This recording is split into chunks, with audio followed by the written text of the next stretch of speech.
क्षमा वीरस्य भूषणम, एक शक्तिशाली राजा की कहानी। प्राचीन काल की बात है। अवंतिका राज्य में यशोवर्धन नाम का एक पराक्रमी राजा शासन करता था। वह न केवल युद्ध कला में निपुण था, बल्कि न्याय और प्रजापालकता के लिए भी प्रसिद्ध था। एक दिन राजा यशोवर्धन अपने कुछ सैनिकों के साथ भेष बदलकर राज्य का हालचाल जानने निकले। जंगल के रास्ते से गुजरते समय अचानक झाड़ियों के पीछे से एक बाण चला और सीधे राजा की बाह में जाकर लगा। सैनिक तुरंत सतर्क हो गए और उन्होंने तीर चलाने वाले को चारों तरफ से घेर लिया। वह व्यक्ति एक साधारण शिकारी था जिसका नाम भीमा था।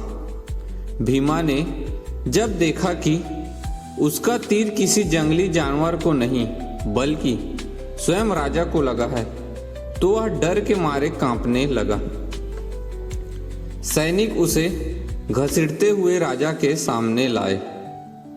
सेनापति ने क्रोधित होकर तलवार निकाल ली और कहा, महाराज, इस देशद्रोही ने आप पर प्राणघातक हमला किया है, इसे मृत्यु दंड मिलना चाहिए। भीमा रोते हुए राजा के चरणों में गिर पड़ा और बोला, महाराज, मुझे क्षमा कर दीजिए। झाड़ियों में हलचल सुनकर मुझे लगा कि कोई हिंसक पशु है। मेरा उद्देश्य आपको हानि पहुंचाना बिल्कुल नहीं था। राजा यशोवर्धन ने अपनी बाह से बहते हुए रक्त को पोंछा और शांत भाव से भीमा की आंखों में देखा। उन्हें उसकी आंखों में छल नहीं बल्कि सच्चा पश्चाताप और डर दिखाई दिया।